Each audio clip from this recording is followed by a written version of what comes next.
This is problem 2-54. It's on page 76. What is the percent of error involved in treating carbon dioxide at 3 megapascals and 10 degrees Celsius as an ideal gas? Well, let's see. We're essentially given carbon dioxide at a pressure of 3,000 kilopascals and at a temperature of 10 degrees Celsius, which if we add 273 to that is 283 Kelvin. And we want to find the percent error, assuming that the gas is ideal, that the carbon dioxide is an ideal gas. Okay, well, percent error, here's our solution. Percent error can be calculated as essentially something that's computed or an idealized result less the actual. So how much difference there is, which is the error, divided by the actual. So this numerator gives us error. The denominator gives us something so that it's a percentage of the actual value.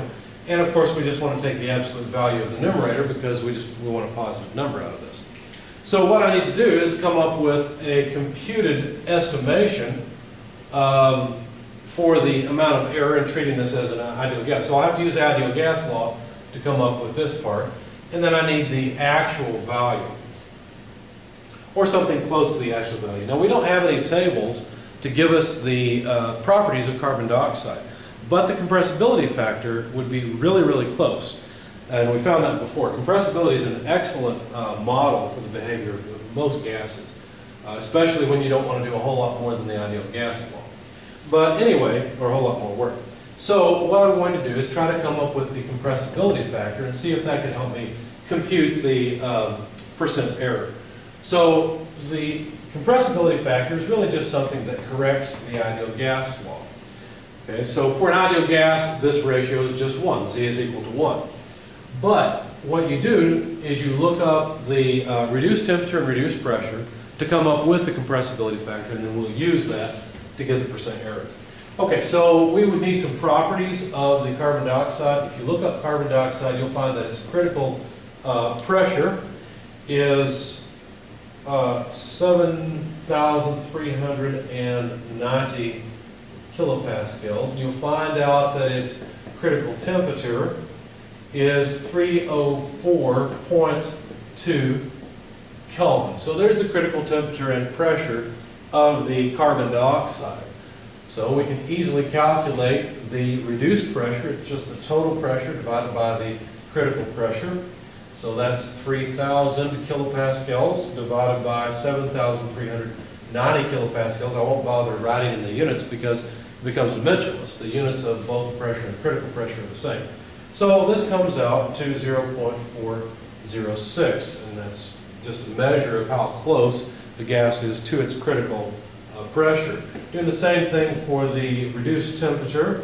That's the total temperature divided by the critical temperature.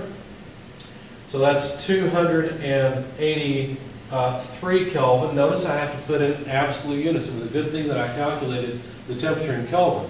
You would never want to take degrees Celsius over Kelvin to calculate a ratio to see how close the temperature is to its critical temperature. That makes no sense. You want to take the temperatures in absolute units. So dividing them by the critical temperature of 304.2 Kelvin, once again dimensionless, gives us a number of 0.930 or so for the critical temperature. So we're fairly close to the critical temperature. We're fairly far away from the critical pressure.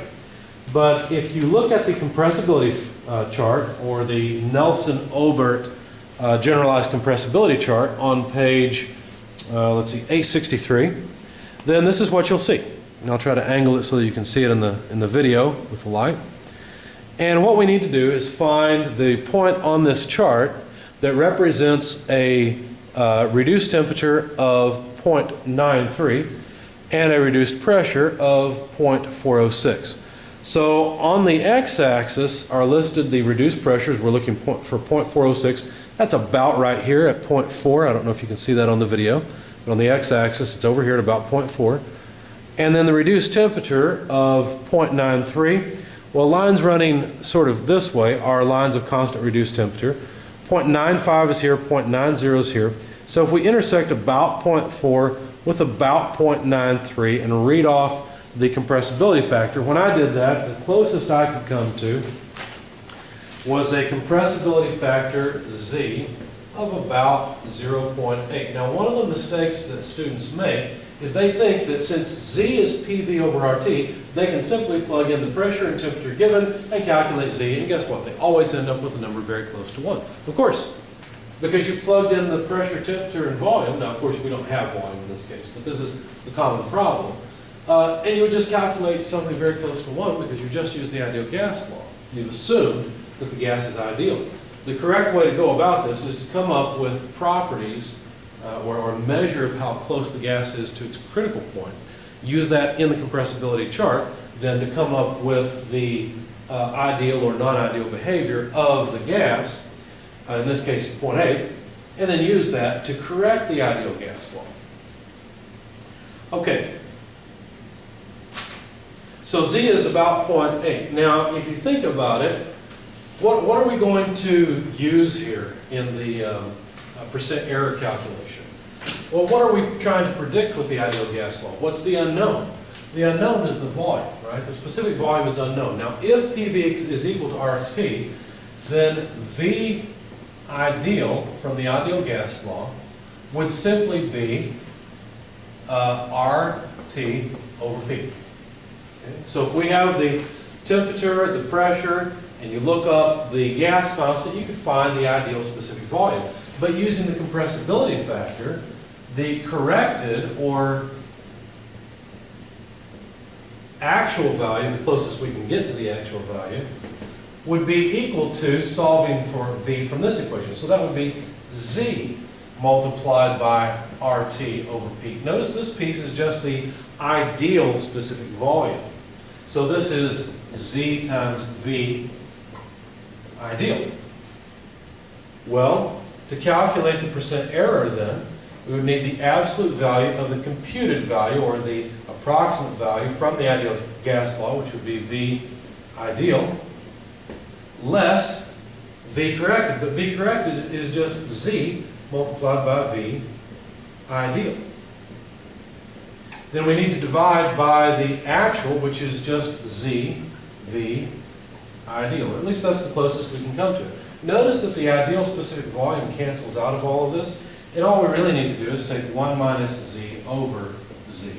And so that's equal to 1 less 0.8 over 0.8, which plug that in your calculator, and you'll find that this is 25%. So the ideal gas law misestimates the specific volume of the carbon dioxide by about 25%, according to the compressibility chart. Now, if we had data for carbon dioxide and we had a real actual number, it should be still fairly close to this, but it would be slightly different. Of course, we wouldn't use the compressibility factor at that point.